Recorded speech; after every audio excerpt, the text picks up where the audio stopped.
I haven't done a scientific video in a while. Now, the scripture says that women are deficient. I've thought a lot about that. The Y chromosome implies their DNA is flawed and we should fix it. So I was thinking about that. And I was like, man, I've seen the X chromosome. I've seen a whole bunch of the other chromosomes, and I have seen the Y chromosome under a microscope, and they're creepy. Chromosomes are language.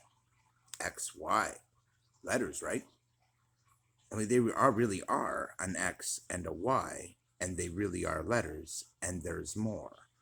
In fact, there's a ton of them, and they're all letters. Creepy, right? Not just letters, but some of them are symbols. Well, according to scripture, Aramaic is the first language God gave man, and it's in our DNA, quote unquote. Not quite. It says it's in us. Well, it turns out it's in our chromosomes. They are language. They are Aramaic. Unda ereme ana kanarawe he ho chika ereme osa na ho chika ita na ho ika ut ereme o prons shuka tek ondawet anakit kanarawe he ho. Okay, so that's ancient Navajo, but it's also Aramaic. And what I have said to you is that ancient Aramaic came first, but ancient Navajo came next, and they're only pronunciation apart. Ancient Navajo, according to scripture, is the one language that all can go.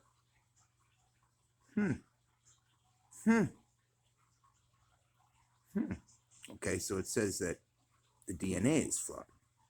Now, they have debated how to fix this. Well, I'm going to tell you how to fix this.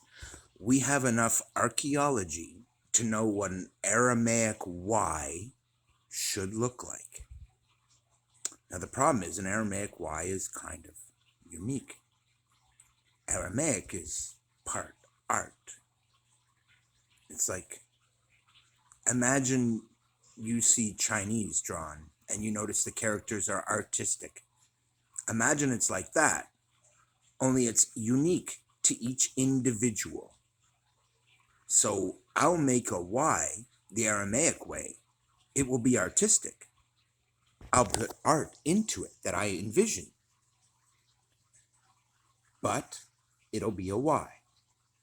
And the next guy who makes his Y will look totally different than mine, even though they're both clearly a Y. And that's why, because there's art in it.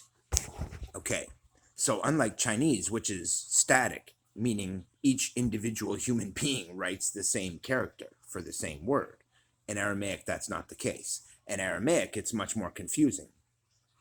How do I know? Panda. Because I'm fluent. Tana, it's no. Tanak, kana. Ancient prayers, ancient knowledge.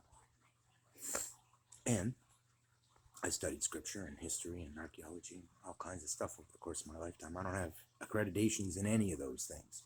I don't need them. They're there. The stuff's all written down. Go bloody read it.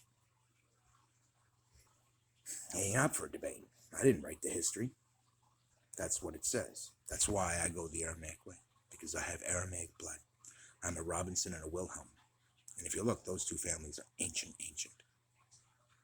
That's why. There are families that have Aramaic blood. The Aramaic people were real. They are often misidentified in various archaeology. They're not even aware they're looking at Aramaic when they see it, because they haven't figured it all out yet. Because Aramaic is art. So they could see the same Aramaic sentence written side by side, and they'd assume two different cultures wrote that. It could have just been the work of two different scribes writing in Aramaic. Just so that you should know that. So what we need to do is take away the art,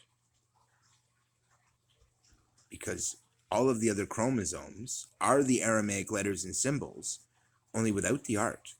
They're not individualized with that artistic flair that you or I might input into our Y or X. When you look at the Aramaic X, it's a very artistic looking X, only there's no real art to it. It's more like calligraphy. When you look at the Y, it's just a squiggly line that happens to look like a Y, and it's really weird. But when you look at an Aramaic Y, it's like a little dot, okay? Little dot, uh, uh, uh, boop, boop, right? Yeah, a little dot at the top of each part of the Y and a little dot at the bottom, okay? And it forms a Y. That is what an Aramaic Y looks like. It's just a Y, but it's drawn this way.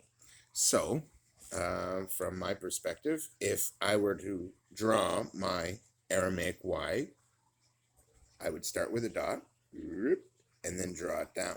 And there would be a little dot here, a little dot here, and a little dot here. That's pretty much an Aramaic Y. We need to find a pure Aramaic Y that isn't artistic. And you'll know that when it's just what I showed you, just what I told you. Then we take that and we replace the Y chromosome that Scripture says is flawed with that chromosome. We manufacture a Y chromosome that is true to Aramaic form, because all of the other letters correspond. It's like a test from God to see if we're evolved enough yet, to see if we're advanced enough yet, and responsible enough to address our own evolution. Because that, my friends, is the next step in human evolution.